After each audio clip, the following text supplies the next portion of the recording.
Makanya ngode, gori, enak sekali. Siap ya belajar ya? Tema yang sekarang ini komunikasi dalam keluarga atau dalam pernikahan. Kalau kita mendengar kata komunikasi, itu langsung muncul apa di benak kita? Ngomong diskusi, salah semua. Ribut. Betul enggak? Kata komunikasi itu pasti ribut. Sekarang nanti bulan Agustus saya akan mensyukuri 52 tahun pelayanan saya. Nah, itu yang penting. Nah, selama 52 tahun ini saya pelayanan, hanya ada satu persoalan dan masalah yang Tuhan pun nggak bisa menyelesaikan. Amin kan dulu saya. Sudahlah, masalah apa saja dalam hidup kita siapapun bisa menyelesaikan.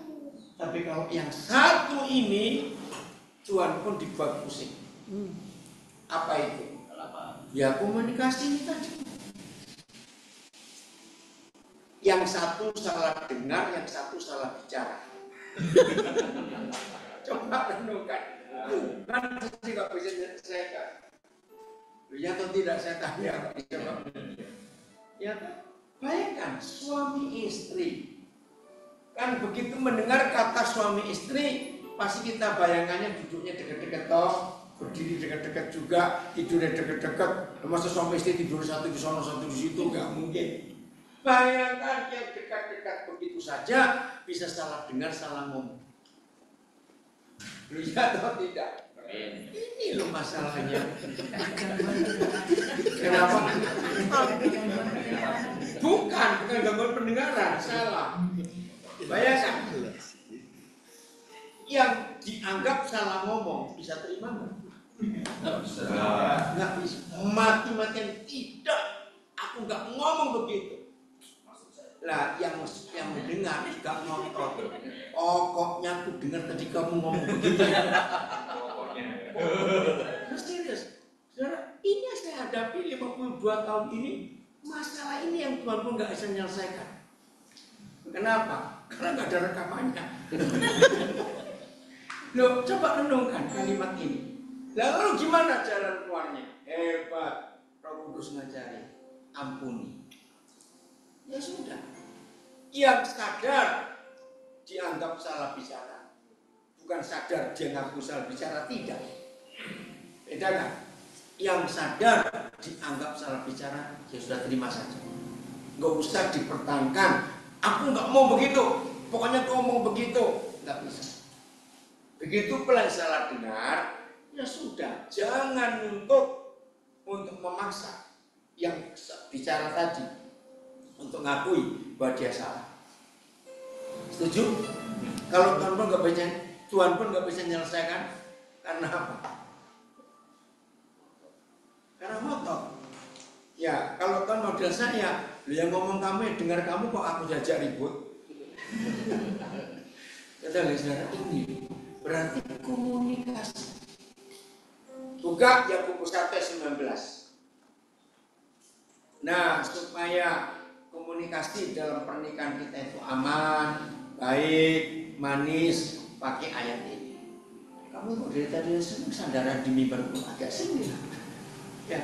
Ya gitu. Ya maaf. Udah? Baca 1, 2, 3. Hai. Mulai. Hai saudara-saudara yang kukasih. Belum mana setiap orangnya baca. 1, 2, 3. Hai saudara-saudara yang kukasih, ingatlah hal ini. Setiap orang hendaklah cepat untuk mendengar, lambat untuk marah. Keren ya ayat ini? Keren nggak? Jadi supaya tidak sering dan tidak selalu salah paham, lakukan Yakobus 1:19. Ini keren sekali. TSI-nya apa? Bacakan. Belum. Belum. Ini bos. TSI-nya apa? TSI-nya Baca mana? Kenapa? Karena itu ada. Oh ya, itu bisa. Karena itu, saudara-saudari yang saya kasihi, Ya. hendaklah kamu semua membiasakan diri untuk menjadi pendengar yang baik. Nah, untuk jadi pendengar yang baik, walaupun yang didengar itu nggak baik. Betul. Kalau cuma jadi pendengar yang baik, hanya mau dengar yang baik, itu celaka. Saya ulangi, menjadi pendengar yang baik itu artinya siap juga mendengar yang tidak baik. Amin. Karena semua yang kita dengar nggak harus baik. Ya, maka itu dari dulu ya, teman-teman saya yang lama pasti tahu. Kalau semua negara di dunia berbicara itu pakai pajak, dunia aman.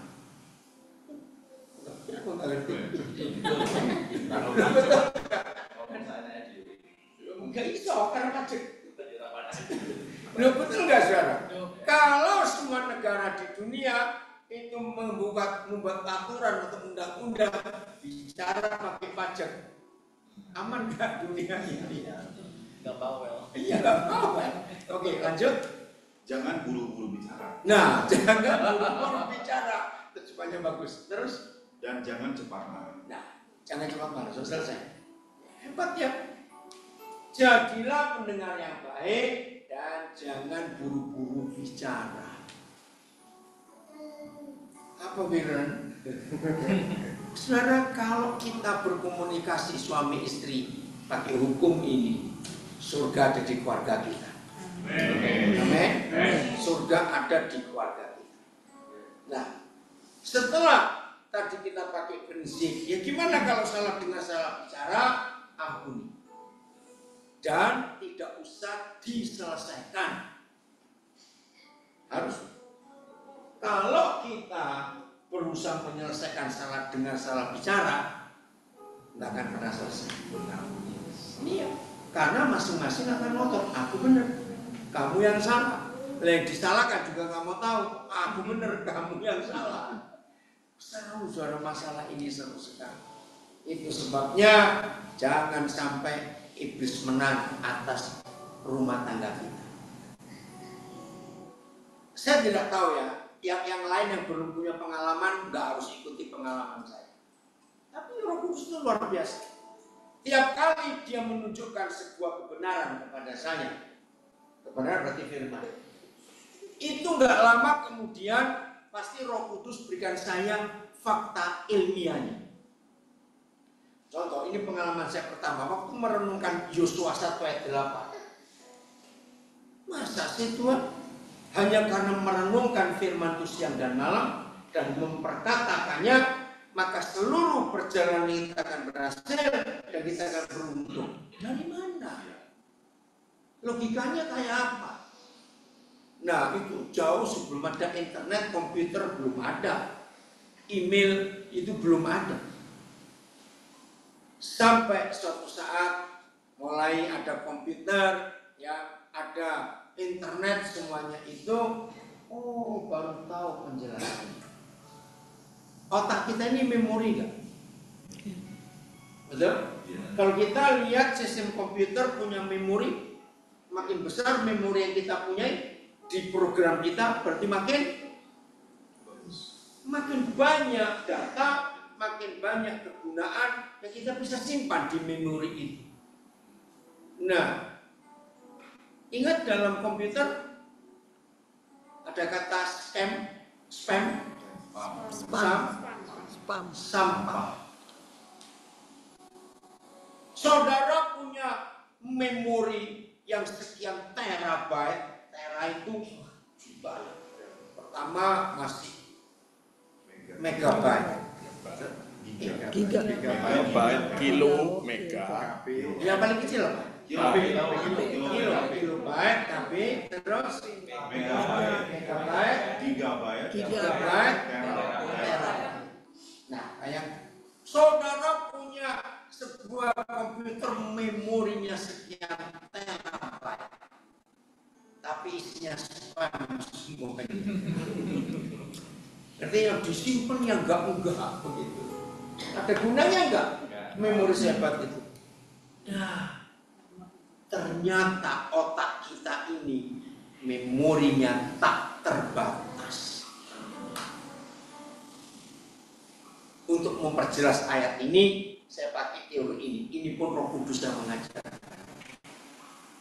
Mana lebih mudah dihafal, firman Tuhan atau firman mama mertua? Betul nggak?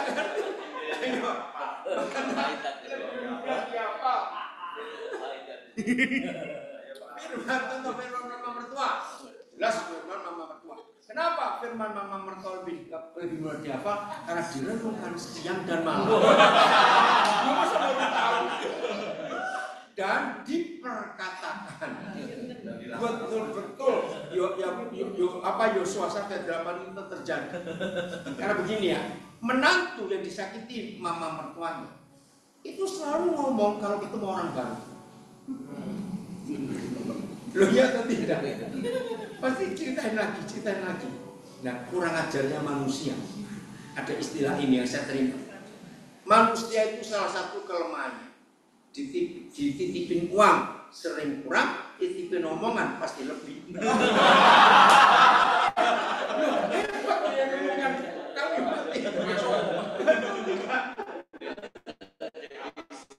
Maka itu omongan mama mertua cuma pendek. Tapi karena tiap ketemu orang baru diceritakan lagi, jadi tambah besar. Betul? Ini luar biasa. Kenapa Fit? Pengalaman. Kepahitan. Sudah direnungkan siang dan malam, omongan mama mertua diperkatakan lagi. Nah, jadi memori yang sekian terabyte isinya sampah. Tapi kalau kita merenungkan firman, memori itu bersih. Coba baca Yohanes 15 ayat 3. Jadi Alkitab itu semuanya bisa ditemukan ilmiah. Udah? Apa? 1, 2, 3. Kamu memang sudah bersih. Ulang lagi yang lain dong. Ayo, baca. Kamu memang Sudah bersih. Iya. 1, 2, 3. Kamu memang sudah bersih karena firman yang telah kukatakan kepadamu. Jadi kapan kita bersih? Karena firman. Firman yang dikatakan oleh Tuhan Yesus kepada kita. Saudara, itu luar biasa. Jadi kalau pikiran kotor, hati kotor, jangan minum sabun, goblok. Mati kamu minum sabun. Jadi hati kotor, pikiran kotor, bersih karena firman. Jadi ilmiahnya Yosua 1 ayat 8, makin banyak firman yang kita makan masuk ke pikiran, masuk ke hati, memori ini bersih. Orang yang memorinya bersih, pikirannya bersih, hatinya bersih, pikirannya tenang, hati tenang, kerjanya produktif kan? Sangat. Jauh itu beruntung dan berhasil. Amin. Hebat. Nah, sejak itu kalau Roh Kudus memberi saya pewahyuan kebenaran, saya tunggu kapan dia berikan ilmiahnya. Ternyata ada. Itu ilmiahnya itu luar biasa. Maka itu sejalan. Ilmu pengetahuan dengan Alkitab itu tunduk. Harus tunduk pada kebenaran, pada Alkitab. Nah, termasuk apa yang kita pelajari ini. Makin bersih hati kita, makin bersih pikiran kita. Yakin salah ngomong pasti berbuah. Loh, coba.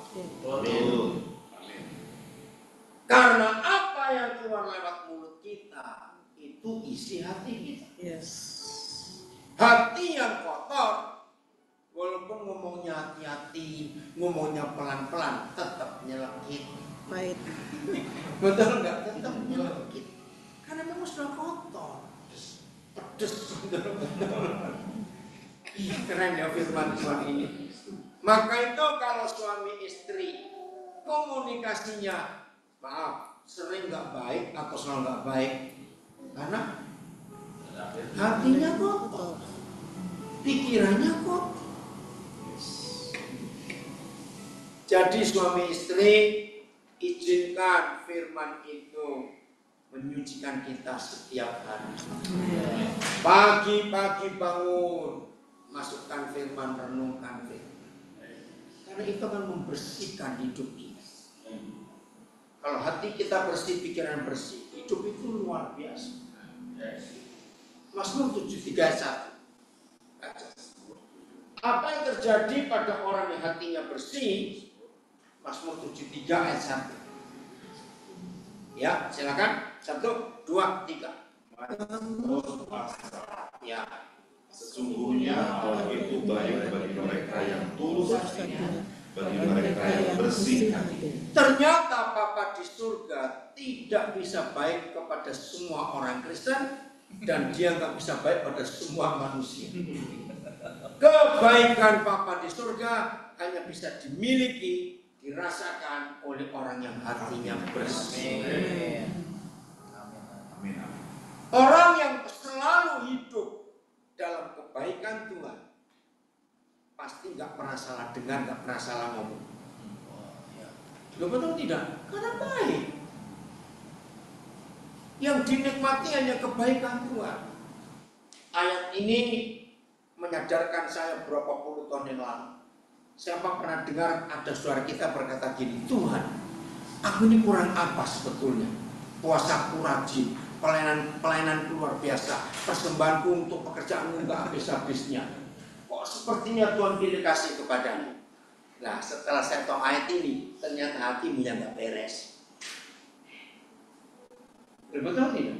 Jadi kalau ada orang sering kecewa dengan Tuhan, hatinya yang beres.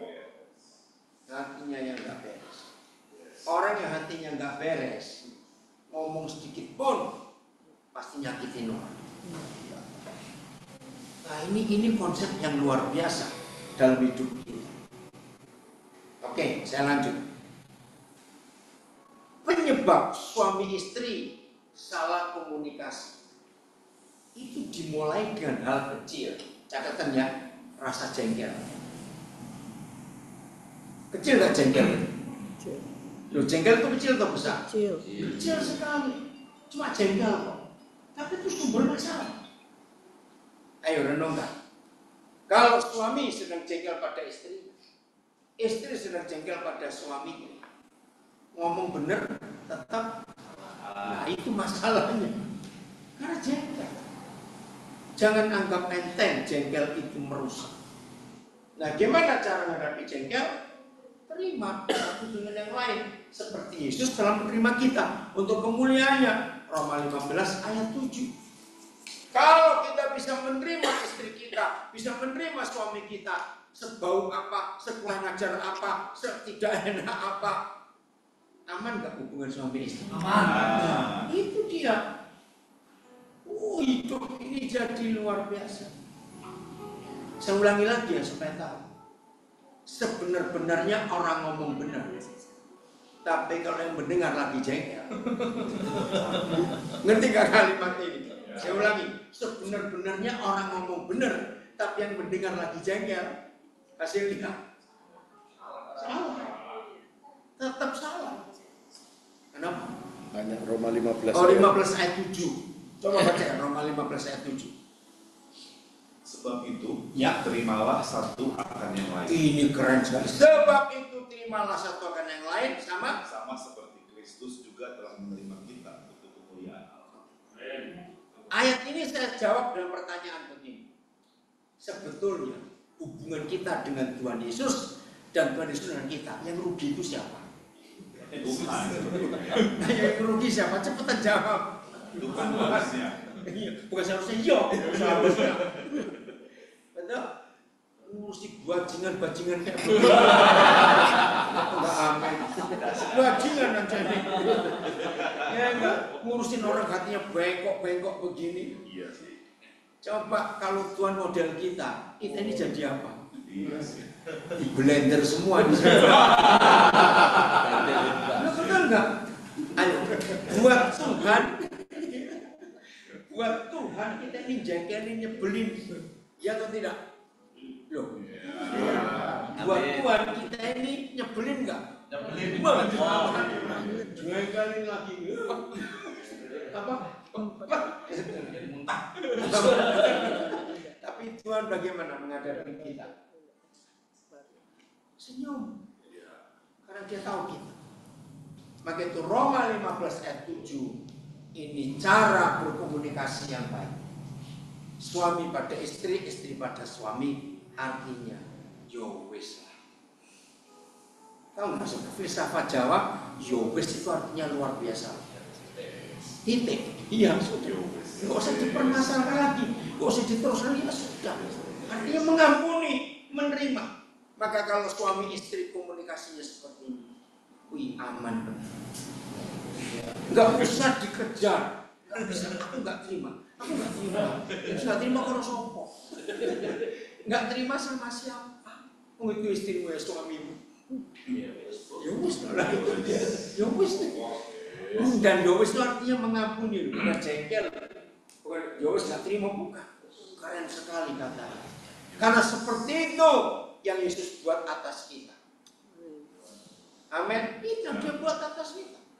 Dia tahu kita menjengkelin dia bisa-bisa, tapi dia terima kita. Kenapa nggak adanya? Kita stop senyum. Kita stop senyum. Waduh, suara keren sekali. Jadi komunikasi akan baik, akan manis, walaupun salah, karena kita tahu. Nah, ilmiahnya di mana? Kok bisa ngomongnya betul, nyampainya salah? Nah, ini ilmiahnya ada di Alkitab. Sekarang komunikasi kita sampai bisa kedengaran ke satu orang, satu orang, itu medianya apa? Sarananya apa? Fisika. Sarana udara. Baca Efesus 6 ayat 12. Nah ini masalahnya. Jadi walaupun kita ngomongnya benar, tapi teritorial siapa yang kita pakai? Baca. Karena perjuangan kita bukanlah melawan darah dan daging. Nah, jadi musuh kita bukan istri kita dan suami kita. Iya, bukan darah dan daging. Terus? Tetapi melawan pemerintah-pemerintah, melawan pemerintah penguasa sejat itu dan melawan penghulu-penghulu dunia yang gelap ini. Ya. Melawan roh-roh jahat di udara. Nah, melawan roh-roh jahat di udara. Ini loh kurang ajarnya si kunyuk itu. Walaupun kita ngomongnya benar, tapi ngelewati teritorial mereka. Nah, sambil berjalan lewat udara ini diwolak-walik sama si setan, nyampainya salah. Betul, cuma ampuni gak karuan. Ini ilmiah yang luar biasa. Walaupun ada beda berapa terjemahan, tapi kita semuanya tahu. Maka itu kalau saudara ketemu orang Kristen yang aneh dan antik, dikit-dikit ngusir setan, dalam nama Yesus. Ajari ayat ini. Selama kamu masih menghirup udara itu ada setan, hidupmu pun penuh setan. Betul nggak? Setan itu. Jadi percuma setan ditengking kemana-mana. Selama ada udara ada setan. Maka itu astronot nggak pernah salah dengar, nggak pernah salah bicara, nggak kerungu. Karena nggak ada udara, karena nampak udara di sana, jadi nggak ada masalah. Betul? Nah ini ilmiahnya. Kenapa bro? Setan jadi aktual asal. Nggak ada, karena nggak ada manusia di sana. Ngapain dia? Betul, setan cuma ada di bumi di mana ada udara, karena ada manusia. Kenapa? Makanya itu mulai hari ini, kenapa Fit? Kenapa kamu? Coba cerita dulu ya. Mau bulan. Kenapa Fit? Sesederhana itu. Ya, sesederhana itu. Agak perintisan bulan. Dengar ya, kalimat yang David katakan itu alasan saya nggak suka teologi. Sebab teologi itu merusak kebenaran. Yes. Teologi membuat firman jadi sulit dimengerti, jelimet, mumet. Tapi kalau Roh Kudus menerangkan, sederhana, nggak pernah rumit, serius. Saya ngerti kata pakem dalam bahasa Jawa. Saluran di atas. Bukan. Ketetapan. Nah, di dalam teologi, Roh Kudus nggak bisa bergerak, sebab dibatasi oleh pakem tadi. Dan pakem itu namanya doktrin. Roh Kudus nggak bisa keluar, nggak bisa bebas. Maka sih itu pernyataan bagus. Sesederhana itu. Ini memang begitu cara Roh Kudus menjelaskan kebenaran. Kalau pakai teologi, wah sudah pusing kita, jelimet nggak karu-karu ya. Oke ya, jelas sampai di sini. Maka itu saya katakan tadi, Tuhan aja nggak bisa menyelesaikan kok. Karena mau bela yang mana nggak bisa. Oke, jadi komunikasi dalam pernikahan itu mutlak sekali. Maka itu dalam pernikahan ada istilah seni berkomunikasi. Dan tahu nggak kata seni? Tahu nggak kata seni? Seni itu nggak ada pakemnya, nggak ada patokannya. Seni itu bebas terserah dia mau kemana. Iya. Semua seni kalau diberi pakem, diberi patokan, Amburadul. dia bukan seni lagi. Amburadul. Maka itu Roh Kudus itu inovator agung. Yes. Dia nggak bisa dibatasi. Tapi begitu Roh Kudus dimasukkan doktrin, dia jadi kaku. Terjadi apa? Duplikat, pengulangan. Karena nggak bisa gerak dia. Ya itu lagi, ya itu lagi, ya itu lagi. Padahal Roh Kudus itu luar biasa. Seniman yang hebat itu adalah Roh Kudus. Yes. Alam semesta ini begitu cantik, begitu indah karena dia. Ngerti ya? Maka itu suami istri milikilah konsep seni berkomunikasi. Maka kalau komunikasi sebuah seni yang ada cuma keindahan, bukan keributan. Amin. Betul tidak? Pasti keindahan, bukan keributan. Itu sebabnya nggak habis-habis. Karena seni itu nggak bisa mati, seni itu nggak bisa stop, seni nggak bisa mandek. Yes. Dia akan terus bergerak. Maka kalau suami istri menggunakan teknik seni berkomunikasi, pernikahan kita bahagia terus. Saudara, saya lupa tahun berapa, tiba-tiba saya dapat konsep tentang negara Finlandia. Wah, saya kagum sekali. Nah, ternyata negara Finlandia itu sangat menghargai batik. Aneh nggak? Saya pikir loh, kenapa batik? Saya lupa tahun berapa, Perdana Menteri siapa waktu itu. Maka itu sampai hari ini Finlandia menjadi negara yang paling hebat soal pendidikan. Setelah Israel, itu Finlandia, Amerika Jakarta. Ternyata Finlandia mencari waktu Perdana Menteri siapa itu. Coba dia minta 1 T untuk menemukan sebuah seni di dunia ini yang dimiliki oleh suku apa dan bangsa apa. Yang intinya di dalam seni itu nggak ada kata salah. Sebab kalau salah tetap ketemu yang baru. Ringkas cerita, mereka menemukan batik. Kan saya kaget, kenapa batik? Ternyata dalam filosofi orang Jawa membatik itu nggak ada kata salah. Misalnya cantiknya mereset begitu ya, dia ketemu bentuk baru lagi. Wih, waktu saya baca itu hebat juga batik ini. Pakai itu rugi seorang nggak suka batik. Serius. Maka itu saya nggak pernah pakai yang lain, saya pakai batik. Tidur saja saya pakai batik. Sungguh. Ini masuk kamar saya nanti. Saya tidak akan ganti yang lain. Akhirnya saya juga senang kain-kain tradisional yang lain.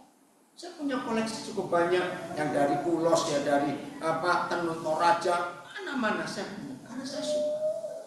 Apalagi bilang tenun itu luar biasa. Dan Alkitab berkata di Mazmur 139, kita ditenun dalam kandungan ibu. Kenapa? Maka itu di dunia itu gak ada orang yang sama. kembar pun tetap ada bedanya. Iya. Coba lihat sidik jari kita. Ya, ini luasnya cuma berapa sentimeter persegi, tapi sedunia nggak ada yang sama sidik jari. Yang hidup 8 miliar, yang sudah mati berapa, yang akan lahir berapa, nggak ada yang sama. Letak gigi kita, kalau di Indonesia belum, di negara-negara maju, data kependudukan nggak cuma sidik jari, nggak cuma tanda tangan, nggak cuma retina, tapi letak gigi. Jadi semua yang tinggal di negara maju, negara barat, harus ada data gigi. Karena kalau sampai ada mati kebakar pun, gigi ini bisa, gusi ini bisa menentukan ini siapa orang. Sampai saya bingung, gigi aja nggak ada yang sama sedunia. Retina ini nggak ada yang sama sedunia. Itu tenuna, nggak ada yang sama. Itu hebatnya Alkitab. Amin. Maka itu saudara, izinkan Roh Kudus semau-maunya membongkar kebenaran ini. Jangan dipatoki dan jangan dipakemi. Setuju? Biarkan dia bekerja semau-mau dia. Maka kita akan diperkaya. Jadi kalau pernikahan itu ada seni komunikasi, walaupun salah ngomong tetap benar, karena ada belokannya lagi, nggak tahu kemana. Ini keren sekali kalau itu terjadi. Sebelumnya di Nukos ini, kenapa kok milih tema ini? Jangan berkomunikasi kenapa kayak ngomong dulu. Kenapa? Supaya yang dengar bisa tahu juga. Karena kalau tadi kita bicara tentang cinta segitiga, maka pengaruh yang paling besar di dalam proses itu adalah komunikasi. Sangat. Karena komunikasi itu yang menunjukkan adanya Bapa atau tidak. Amin. Seninya di situ.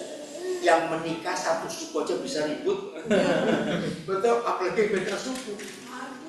Sudah. Oh, oke. Hebat kan? Contoh itu orang Sunda dan orang Jawa, kata cokot. Nah, buat Jawa gigit. Baru tahu nih. Kan ribut itu. Satu suruh ngambil, satu suruh gigit. Itu ngambil. Ya, tapi Jawa itu gigit, cokot itu gigit. Nah, itu komunikasi. Indah sekali kalau kita bisa menggunakan itu. Kenapa? Horor. Nggak bisa salah tuh. Bisa diperkusat salah komunikasi karena beda pengertian. Oke, kita lanjut. Kita lihat ayat ini. Oh, Papa kita itu sungguh-sungguh luar biasa. Amin ya. Kita mengizinkan dia bekerja semau-maunya. Nggak akan habis-habis kita nikmati keindahan Tuhan tiap hari dalam hidup kita ini. Karena begitu kayanya, ya nggak terukur sama sekali kedahsyatan Tuhan. Roma 11 ayat 36. Nah, apa yang Tuhan katakan lewat tentang dirinya di Roma 11 ayat 36, maka kita pun harus melihat itu di istri kita dan di suami kita. Udah? Baca. 1, 2, 3. Sebab segala sesuatu adalah dari Dia dan oleh Dia dan kepada Dia. Bagi Dialah kemuliaan sampai selama-lamanya. Yowes itu loh.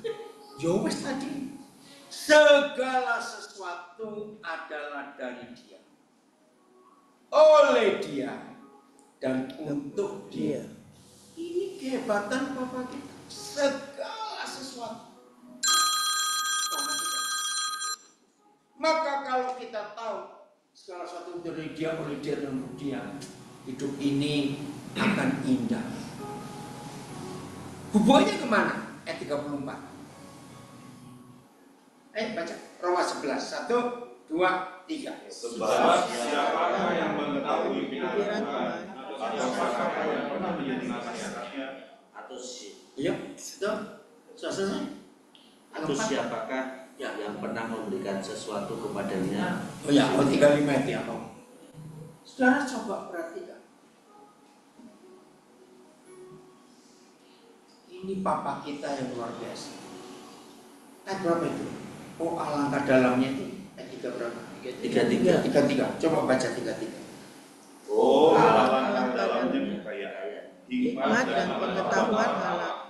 sungguh tak terselidiki putusan-putusannya, dan sungguh tak terselami jalan-jalannya. Ngerti nggak maksudnya? Jadi satu perikop ini di Roma 11 itu menggambarkan satu kalimat, sulit atau mudah dimengerti cara dia berpikir. Sulit atau mudah? Sulit. Tak terselami. Seperti itu suami terhadap istrinya, sulit dimengerti. Ternyata begitu pula sebaliknya, istri ngomel juga sulit dimengerti. Loh iya atau tidak? Saudara? Maka itu harus ada seni berkomunikasi. Luar biasa. Masih ingat Yesaya 55 ayat 78? Cara dia berpikir dan kita berpikir jauhnya langit dan bumi. Enggak usah langit dan bumi yang begitu jauh. Kereta api dulu mana bisa ketemu? Betul enggak? Kereta api kan enggak sampai 2 meter enggak ya? Enggak nyampe 1 meter lebih. Itu nggak bisa diketemukan. Kalau diketemukan namanya bukan rel kereta api, tusuk gigi. Apalagi kita dengan Tuhan. Nah seperti itu jarak pikiran suami ke istri, istri ke suami. Walaupun tidurnya bareng, duduknya bersebelahan, tapi ini jauh. Maka itu perlu seni berkomunikasi. Siapa penolong kita? Roh Kudus. Maka itu tadi yang jam 1 tadi kita belajar. Satu-satunya hal yang tetap akan ada seumur pernikahan kita adalah saling mengenal. Kenapa saling mengenal dalam pernikahan gak ada tanda lulus? Ya karena pikiran orang itu dalam, tak terselami ya. Gak bisa. Jadi suami istri jangan memaksakan diri untuk berusaha betul-betul bisa mengenali, nggak bisa. Selalu ada yang baru. Amin. Setuju ya? Selalu ada yang baru. Amin. Terus begitu. Nah kalau kita bisa melihat seperti ini, hasilnya luar biasa. Nah ini pertanyaan. Bagaimana dong? Kalau cara berpikir kita dengan cara berpikir Tuhan bedanya sejauh langit ke bumi. Ayo kita renungkan. Siapa yang harus ngerti siapa duluan? Dalam hubungan kita dengan Tuhan. Siapa harus ngerti siapa duluan? Berarti diri sendiri kan. Bukan. Hubungan kita dengan Tuhan, Tuhan dengan kita. Siapa yang harus ngerti siapa duluan? Ini Tuhan dulu. Dia ngertiin kita duluan. Ini luar biasa. Kenapa? Oh ya, Roh Kudus sampai tahu. Seperti itu suami istri, hendaklah kita saling mengerti duluan. Jangan membuat perbedaan. Gak bisa. Suami harus ngerti dulu istrinya. Gak bisa. Istri harus ngerti dulu suaminya. Kapan selesainya? Kok gak bisa terus? Aku ngerti kamu. Lah itu dia. Bahasanya kan. Aku ngerti kamu. Memang. Pokoknya. Jadi kalau dalam hubungan suami istri seperti Tuhan yang jauh lebih tinggi dari kita, tapi dia mau ngertiin kita duluan. Maka itu komunikasi dengan kita aman. Walaupun kita sering kurang ajar pada dia. Hindari. Setelah jengkel tadi, hal kedua yang tidak boleh ada dalam komunikasi adalah tersinggung. Cara yang punya sikap tersinggung bertobat tadi. Saya punya istilah, saya tahu Jepang. Tahu nggak? Halus sekali. Baru disentuh, hancur. Nah, kalau ada suami atau istri perasaannya selalu Jepang, bertobat hari ini. Kalau pacar? Kenapa? Kalau pacar? Kenapa? Kalau pacar? Tidak apa-apa. supaya saling kenal. Kalau pacar boleh, senanglah tersinggung supaya belajar. Oh ini calon istriku, oh ini calon suamiku. Padahal lebih baik waktu pacaran silakan ribut, dor silakan, asal jangan bejut, itu aja. Supaya saling kenal. Belum punya pacar ini pun ngerasain. Oh, tidak. Kok bisa? Dia tahu.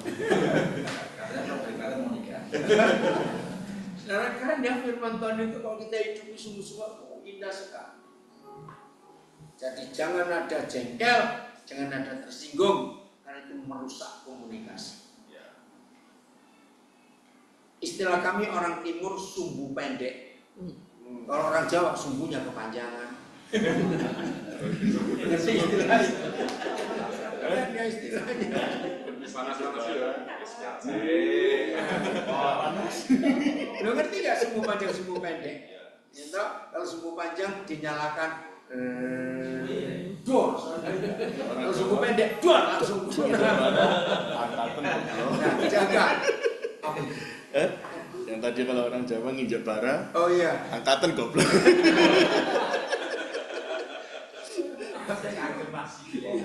Komunikasi itu indah sekali, Ustaz. Dalam ilmu perang, maka komunikasi itu nomor 1. Sebetulnya dalam peperangan bukan senjata, tapi komunikasi. Maka itu setan sering memutus komunikasi komandan dengan prajurit. Secanggih apa persenjataan? Kalau komunikasi komandan prajurit putus, senjata pun tidak ada artinya. Ya seperti itu terjadi di Taman Eden. Komunikasi Tuhan dengan Hawa dikacaukan oleh si kunyuk ini. Mungkin kamu salah dengar. Enggak begitu maksud Tuhan. Betul enggak? Iya. Halus loh, kelihatannya halus, tapi ini merusak. Nih, gobloknya Hawa, kok percaya? Kenapa? Masih kunyuk ini sama si kunyuk itu. Jadi jelas ya? Oke, ada yang mau tanya? Yang di rumah cepat tulis, nggak dibacakan. Yang di sini jelas semua, rombongan Jogja mengerti semua. Ayo, silakan di sini mau tanya. Fit mau komen apa Fit? Gak apa-apa Fit. Sini Fit, kamu jadi Fit, sebenarnya mau ngomong. Cepat ceritakan. Apa sesuatu apa buat kamu? Ayo sini. Yang namanya Fit tadi, yang ngomong sesederhana itu betul. Roh Kudus seperti itu. Ayo sini. Sharing, nggak apa-apa. Kita semuanya belajar. Ya, saya perkenalkan nama saya David. Saya sudah berumah tangga dan ketika saya ikut sebenarnya saya senyum-senyum. Kenapa? Karena itu yang sering terjadi sebelumnya. Sering terjadi. Oh ya sederhana itu ya. Kerap kali saya itu menuntut istri untuk meredeni saya. Kerap kali istri juga sering nuntut saya meredeni istri saya gitu. Walaupun itu tidak selalu kan gitu. Ya, kerap kali yang terjadi juga saya senang dengan istilah ngerteni.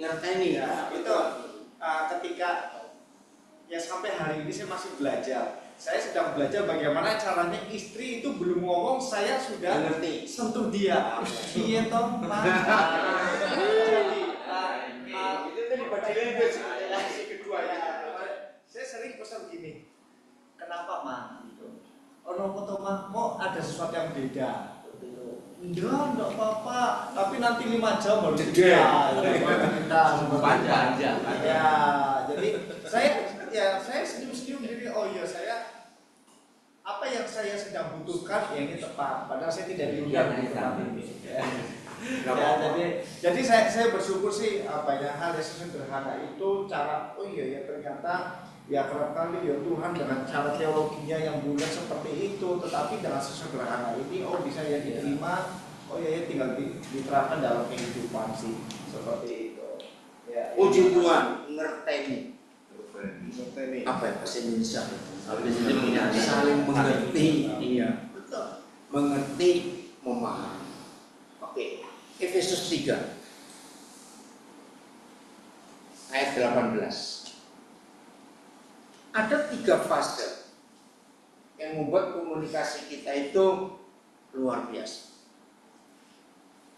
Baca ayat 18, Efesus 3. Aku berdoa Ya, berdoa supaya kamu bersama-sama dengan segala orang kudus dapat memahami. stop, memahami.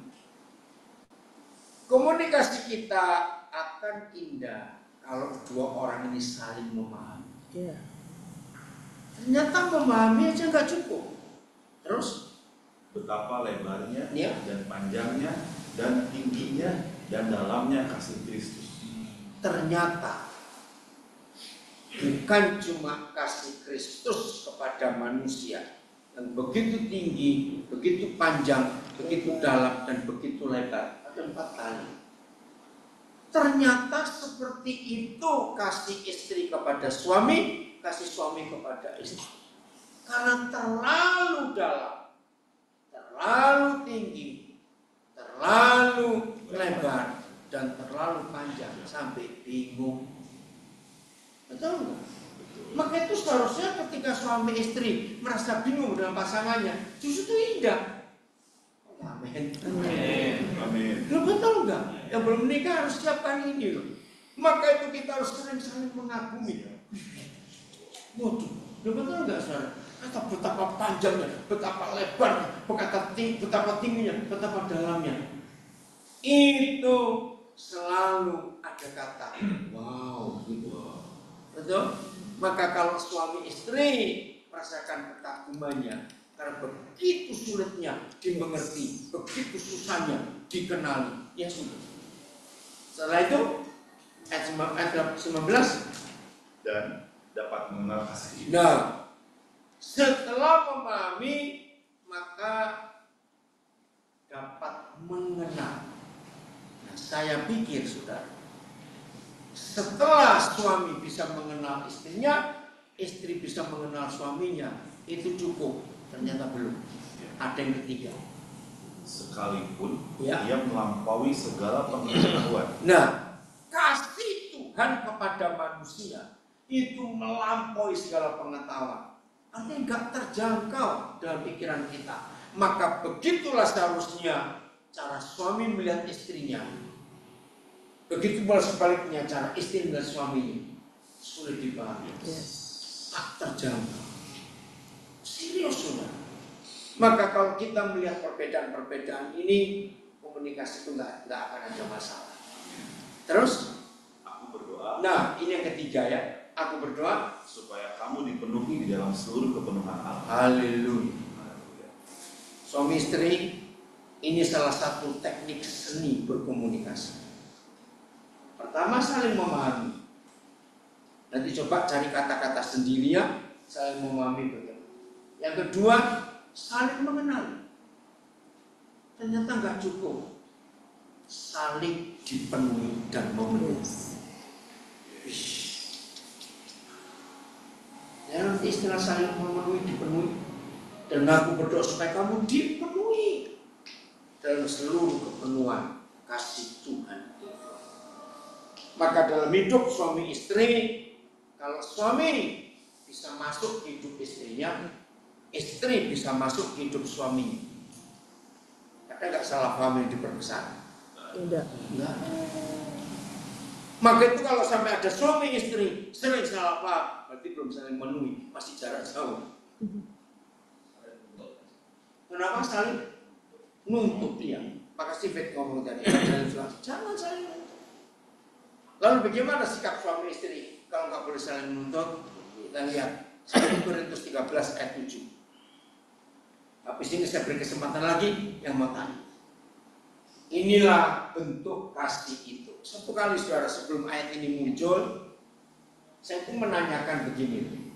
Siapa ya orang pertama di Indonesia yang memberi 1 Korintus 12 ayat 7? Siapa yang orang pertama di Indonesia yang memberi istilah bahwa pernikahan, keluarga itu rumah tangga? Nah, saya mau cari rumah tangganya itu hubungannya kemana?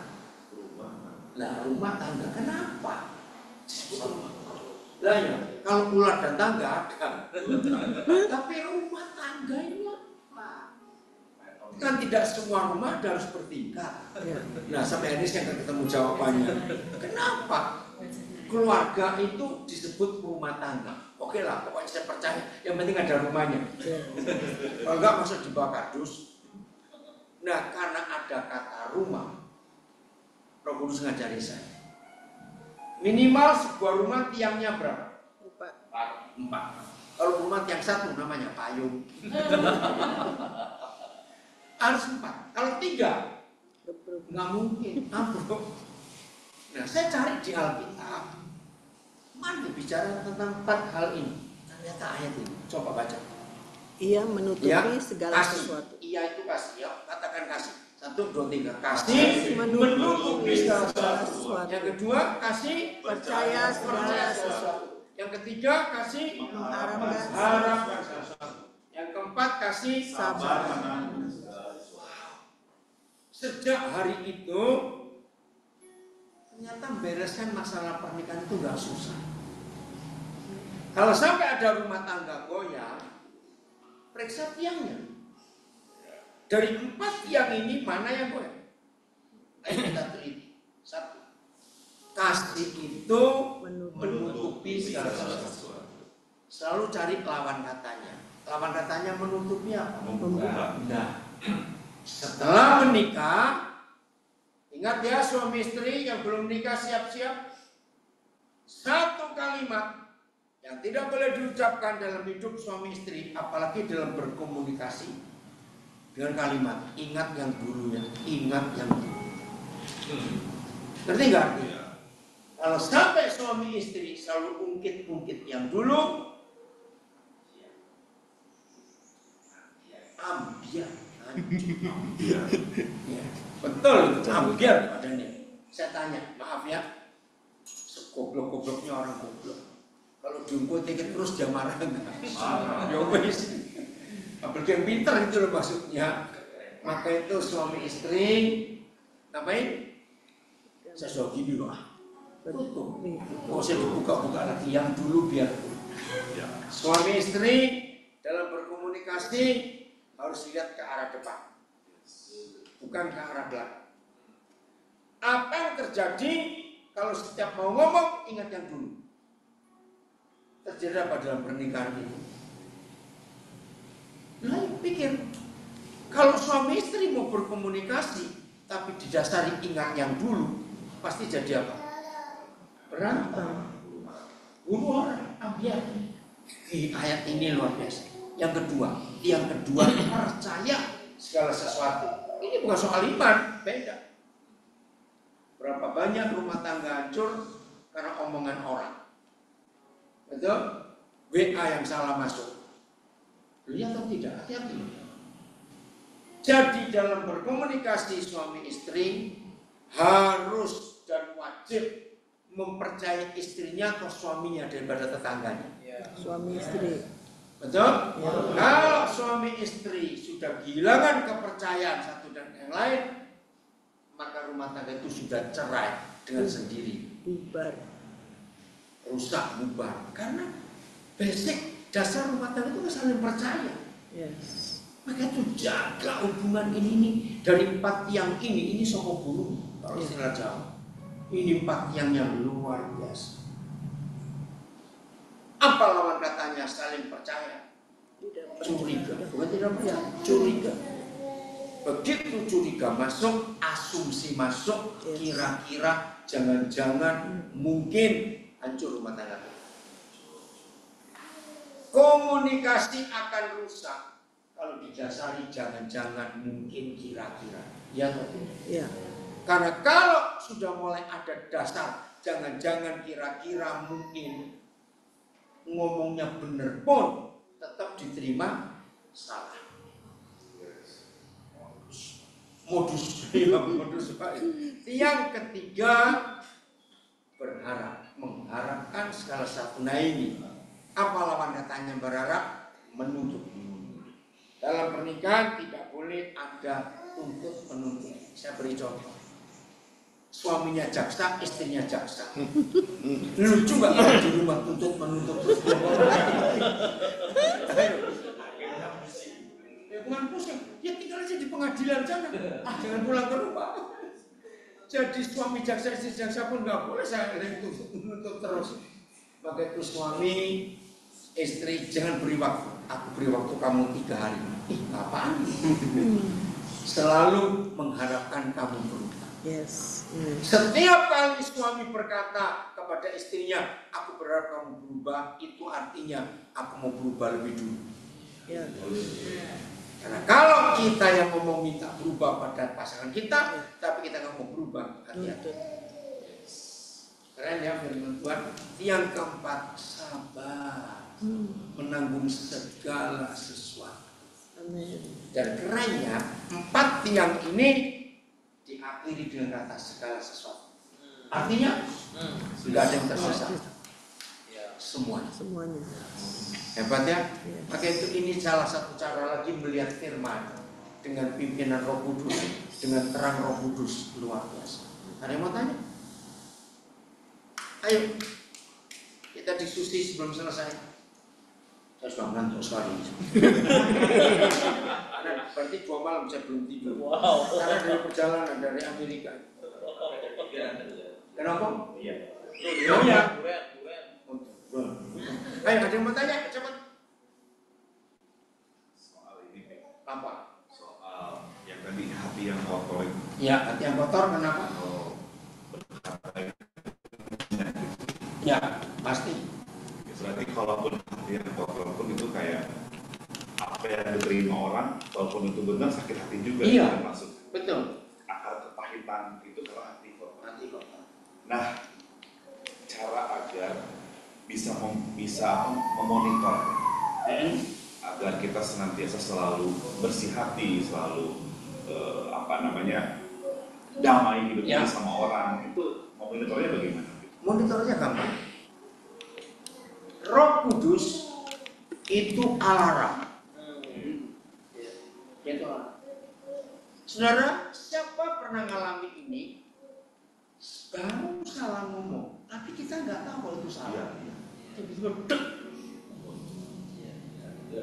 Hebat sekali. Maka itu pekerjaan Roh Kudus itu menurut Yohanes 16 ayat 13 mengingatkan kita akan kesalahan kita. Coba baca Yohanes 16 ayat 13. Jadi Roh Kudus hebat sekali. Betul nggak 13 ya? Yang mengingatkan kesalahan akan dosa itu ayat berapa? 13 sama 14. Ya betul 13. Ya, coba. Tetapi apabila ia datang itu Maka ia akan memimpin kamu ke dalam seluruh kebenaran. ya, bukan Sebab itu. Ya, ia tidak akan berkata-kata dari dirinya sendiri. bukan. Coba cari. Yohanes 15 ayat 3. Oh, bukan. Yang Roh Kudus itu akan mengingatkan kita akan dosa. Menginsyafkan. Iya. Mengingatkan. 11. Bukan, ayat 16. Ayo pasal 16 pokoknya. Yohanes 16 ayat 8. Ayat 8. Terima kasih. Silakan baca. Efek yang kencang. Dan kalau ia datang, ia akan mengisahkan dunia akan dosa, kebenaran dan perlakuan. Nah, itu dia. Ada Roh Kudus. Itu hebatnya Papa kita. Saya percaya begini, saudara. Tidak mungkin Papa membiarkan kita dalam dosa lebih dari 1 kali 24 jam. Karena dia kan rugi. Kita miliknya. Ya. Amin. Maka itu percaya. Begitu kita salah ngomong, salah langkah, langsung dia akan datang mengingatkan. Gak usah takut. Tapi ini saya punya ilustrasi yang Roh Kudus beri. Yang suka tersinggung, suka jengkel tadi. Saudara, kalau di 10 jari kita ini, 10 jari tangan kita, nggak ada luka sama sekali. Meres jeruk 1 kilo, nggak apa-apa. Tapi yang nganggur jeruk dipersis 1 kilo. Nah, tapi gini, nah, tapi ada goresan kecil kita nggak tahu, ya. Tiba-tiba waktu diajak makan soto meres jeruk, perihnya luar biasa. Oh, ngeliat, lo belum merasa atau Pak? Ada lebih itu. Saudara ngerti, ilustrasi ini luar biasa. Nah, kira-kira orang itu marah pada jeruk. Jeruk kurang ajar kamu ya, gara-gara kamu ini aku perih. Ngerti ilustrasi ini? Nah, ini. Jadi kalau masih ada orang bisa tersinggung, bisa jengkel. Bukan yang nyinggung dan yang jengkel yang salah. Karena jeruknya nggak pernah salah. Salah aja. Ya. Nah, maka itu suami istri yang masih suka singgung menyinggung itu tetanggaan namanya. Bukan suami istri. Karena gini loh, kalau hati kita bersih, hati kita sehat, mau orang ngomong apa saja, kita cuma gitu aja sudah. Tapi hati yang sakit sedikit saja, orang ngomong benar pun nyelekin. Karena yang salah itu hatinya. Maka itu kalau ada orang yang menyinggung saudara dan saudara tersinggung, harus berterima kasih pada orang itu. Betul? Kenapa berterima kasih? Karena dia mau mengingat ini ada sakit di hidupnya. Kenapa? Terima kasih. Iya, terima kasih jeruk gitu dong. Jeruk, makasih ya kamu ngingetin aku. Serius, saudara. Jelas ya? Ya, silakan. Ada dua hal. Yang kecil. Ada dua. Harus sini sepeda ini bolak-balik kasih. Jadi Dulu, ojo itu rekam. kan gini, hati kita itu kan medan. Iya. Hati kita kan medan peperangan. Betul. Satu sisi kita mencoba mencari pimpinan Tuhan, Roh Kudus berbicara. Tapi di sisi lain ini menjadi tempat tujuan. Kuasa kegelapan. Iya. Tujuan. Ya. Ya kan. Nah, kan tadi kalau ini tidak luka, dituduh juga tidak apa-apa. Tapi dalam pernikahan itu kan kita seperti berjalan ke depan. Di dalam iman kadang ketidakpastian. Kita menentukan sesuatu, kita yakin, tapi juga nah ini komunikasi apa yang harus dibangun? Ya, Di dalam situasi. yang dibangun nomor satu, buang tujuan. Papa gak pernah menuduh kita. Dia mengingatkan kita. Setan yang menuduh kita. Maka itu suami istri, jangan izinkan dosa masa lalu itu dipakai setan jadi tujuan buat kita. Orang yang tertuduh, ini loh, ngomongnya pasti salah. Saya ulangi, orang yang tertuduh dan dituduh itu akan takut ngomong, pasti salah. Terima kasih Bunda untuk ini. Jadi sembuhkan dulu tuduhan itu, buang. Setan menuduh, Tuhan tidak pernah menuduh. Nah, tuduhan itu bisa dihindari dengan keyakinan dosaku sudah dihapus. Amin. Kalau kita yakin dosa kita dihapuskan, tidak ada tuduhan. Yes. Kalau nggak ada tuduhan, nggak usah takut ngomong salah. Karena pasti nggak salah. Yeah. Keren. Jelas? Sembuhkan hati. Ada lagi satu? Oh, monggo. Dalam masa lalunya. Macam-macam. Ya, seringkali masa lalu, betul. Pengampunan dari itu. Itu kan menyembuhkan hati kita. Dia membebat hati yang luka itu. Asal kita mau kembali dan bertobat. Belum, yang suka tersinggung, dia melihara tujuan itu. Belum terima pengampunan. Cukup. Cukup? Apalagi? Ada? Ya. Mau tanya, kalau masalah saya itu ada sama keluarga dari papa dan keluarga. Jadi karena papa sakit, saya harus merawat, tapi nggak ada yang gantiin. Jadi saya capek, mereka nggak mau tahu, tapi adanya tuh kalau datang cuman kamu harus gini. Iya. Itu begini loh. Terus adik saya kena serangan jantung lagi, saya juga harus bolak balik. Itu juga kamu harus gini. Sepertinya saya jadi tumpukan keahlian mereka yang lebih dokter. Iya. Jabatan mereka lebih Tuhan. Jadi aku jadi salah terus. Saya sudah berusaha menjaga hati, tapi itu lelah sekali. Maki-maki. Terus ya, papaku juga nyobainnya sana. Karena dia merasa aku ini mau untuk aku harus dibawa. Iya. Dan itu saya jadi Ada cara yang gampang, tinggalin mereka pindah ke tempat lain. saya sampai sini tempat ya Pak ya. Iya. Itu aku juga. Tinggalin saja.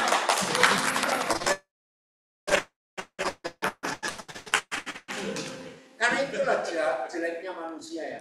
Maaf ya berkata. Kalau ada yang bisa dimanfaatkan, kenapa Iya. nggak dimanfaatkan? Yes. Nah, terus pindah, tinggalin supaya kalian juga bantu ngurus loh. Nggak apa-apa, itu nggak akan dosa. Ya, dapat. Iya, punya hak yang sama, betul. Oke, Vino lanjut. Surah pasal. Saudara, malam hari ini kita belajar hal yang berharga. Karena pernikahan itu, kenapa kita mengadakan training retreat tentang pernikahan? Karena pernikahan itu adalah hal yang sangat-sangat vital di dalam kehidupan manusia. Negara tanpa keluarga tidak bisa menjadi negara. Tetapi masalahnya, hal yang vital, yang sentral itu tidak pernah mendapatkan vitamin yang memadai untuk dapat mengeluarkan kehidupan yang maksimal. Jadi itu yang menjadi keprihatinan kita. Kenapa kita bertemu sampai beberapa hari ini? Karena kita perlu memberikan vitamin yang cukup kepada keluarga, sehingga kemudian keluarga yang ada di dalam hidup kita, milik kita ini, akan mampu mengeluarkan mata air kehidupan yang bukan saja bermanfaat untuk kita sendiri, tetapi juga akan mengalir dari generasi ke generasi. Memang kita perlu mulai memurnikan proses rumah tangga kita. Dan oleh karena itu malam hari ini kita belajar tentang komunikasi. Karena itu adalah sarana berumah tangga itu bisa berjalan dengan leluasa. Jangan sampai komunikasi kita penuh dengan pekerjaan kuasa kegelas, dengan tuduhan, dengan salah paham, dengan berbagai racun kehidupan yang leluasa bergerak di tengah-tengah rumah tangga. Sebelumnya kita perlu menghadirkan Tuhan di dalam rumah tangga dengan belajar tentang cinta segitiga. Nah, besok Papi akan mengajar tentang prioritas dalam keluarga, bagaimana mengatur keberduaan dan kebersamaan dalam keluarga kita untuk membuat prioritas-prioritas yang penting. Setelah itu, bagaimana berhadapan dengan keluarga besar di dalam keluarga. Nah, besok akan ada pembelajaran yang sangat penting dan sangat mendasar. Tetapi apapun itu malam hari ini saya berharap kita betul-betul mengendapkan itu, meletakkan itu di dalam hati dan pikiran kita, supaya kita mulai jernih di dalam pikiran, perasaan, dan pengetahuan akan rumah tangga, sehingga kemudian memudahkan kita untuk mendengar pimpinan Allah selanjutnya. Amin. Ya, saya rasa itu yang menjadi fondasi bagi kita malam hari ini. Dan kita akan bersama-sama menutup persekutuan kita. Saya mengundang kita untuk menyanyi sebuah lagu, Kami Datang di Hadirat-Mu. Kita akan nyanyi lagu bersama keluarga, melayani